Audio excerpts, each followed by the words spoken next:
Hello friends, welcome to my channel home science insights. मैं आप सभी का अपने चैनल में स्वागत करती हूँ। So if you are also targeting D triple S B TGT domestic science exam and you want to crack TGT PGT exams, you just need to give a like, share and subscribe the channel so that you can have all the recent and current updates related to that exam. Also, there would be upcoming vacancies very soon.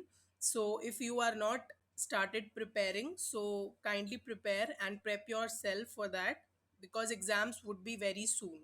So now let us quickly move to the recorded section which I have prepared for all of you. Question number 1. The normal blood sugar levels for an adult per 100 ml is.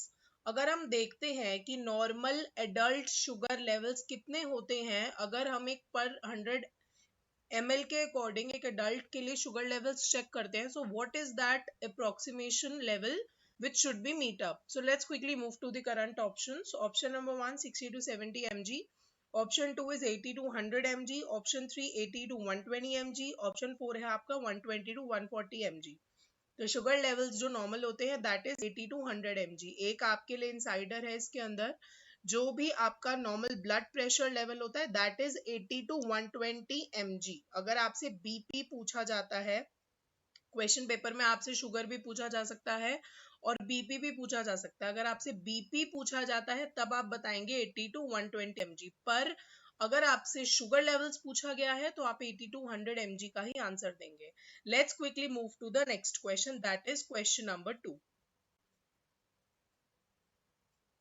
Drugs like antihistamine and corticosteroids are given to treat. अगर मैं drugs की बात करती हूँ, यहाँ पे दो drugs की बात हो रही है, एंटीहिस्टामिन्स एंड कोर्टिकोस्टेरॉइड्स. तो ये क्यों दिए जाते हैं या इससे क्या ट्रीट किया जाता है?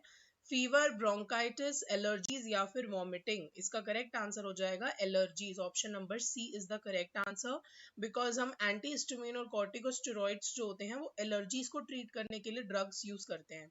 Let's quickly move to the next question.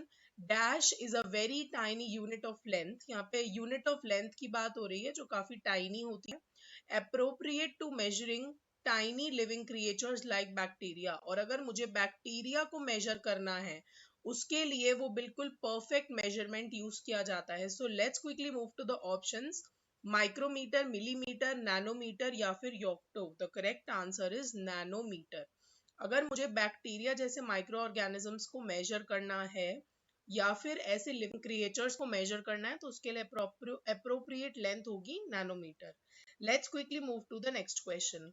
One astronomical unit is about dash million kilometres. अगर मैं बात करती हूँ एक एयू एस्ट्रोनॉमिकल यूनिट की, तो वो कितने मिलियन किलोमीटर्स के बराबर होती है? 130, 140, 150 या फिर 160.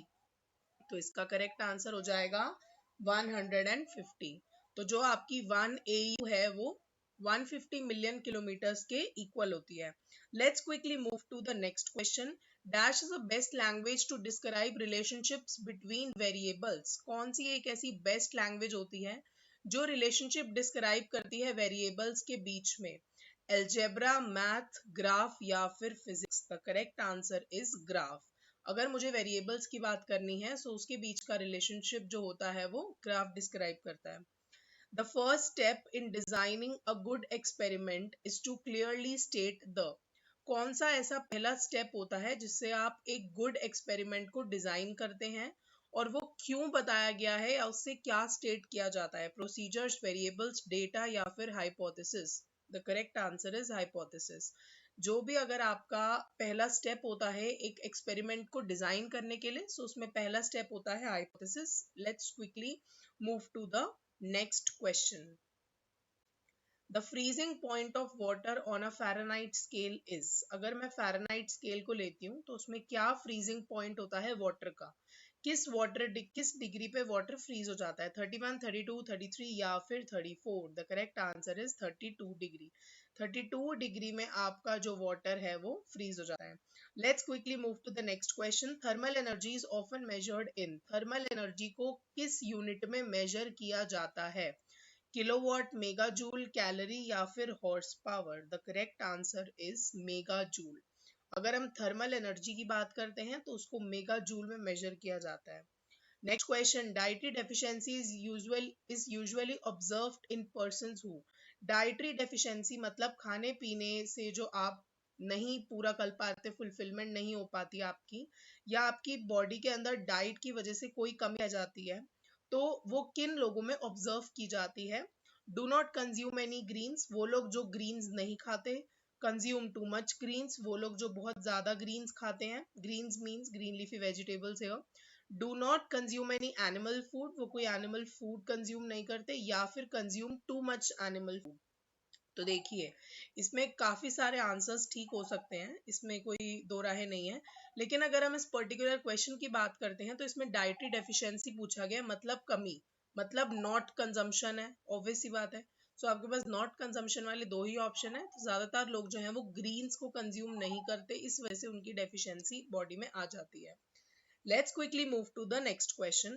The deficiency of folic acid is not the cause of. अगर मैं folic acid की बात करती हूँ तो वो किसका cause नहीं होता? Megaloblastic anaemia, microcytic anaemia, malabsorption syndrome, या फिर मरासमस सिंड्रोम। तो इसका करेक्ट आंसर हो जाएगा मरासमस सिंड्रोम। मरासमस सिंड्रोम जो है वो आपका करेक्ट आंसर है, जिसकी वजह से आपकी डाइटरी डेफिशिएंसी हो सकती है फोलिक एसिड में। Let's quickly move to the next question, but without moving to the next question let me clear this out, there is some doubt in this question. So basically आपको बोला गया था कि आपको फोलिक एसिड की deficiency का cause नहीं बताना है। इनकरेक्ट कॉज क्या है? नेगेटिव क्वेश्चन है, तो मेगालोब्लास्टिक एनीमिया, मैक्रोसाइटिक या मैलएब्जॉर्प्शन सिंड्रोम, ये सब कहीं ना कहीं फोलिक एसिड के कॉजेज हैं, बट मरासमस सिंड्रोम जो है वो नहीं है। Let's quickly move to the next question. The dietary calcium absorption in a human body is, अगर हम बात करते हैं हमारी ह्यूमन बॉडी के अंदर कितना कैल्शियम एब्जॉर्ब कर पाती है body, 10 to 20, 20 to 30, 30 to 35 to 40 और 40 to 45%। तो करेक्ट आंसर हो जाएगा 20 to 30%। आपका जो करेक्ट आंसर है वो है 20 to 30%, जिसमें हमारी बॉडी ह्यूमन कंज्यूम कर पाता है कैल्शियम एब्जॉर्प्शन को। Let's quickly move to the last question of the series. Dash is a major component of pigment hemoglobin in RBC. ये क्वेश्चन बहुत इंपॉर्टेंट है। कौन सा ऐसा मेजर हेमोग्लोबिन पिगमेंट होता है आपका आरबीसी के अंदर? जिंक, मैग्नीशियम, पोटेशियम, या फिर सोडियम? इसका करेक्ट आंसर हो जाएगा potassium. This is it for today. Welcome back, friends. I hope you liked today's session and it was a fruitful session for all of you. So, kindly share the channel and subscribe it for more videos like this. And I hope these videos will help you to prepare your future goal and to accomplish your dreams. So, we will meet in the next video. Till then, take care. Okay, bye bye.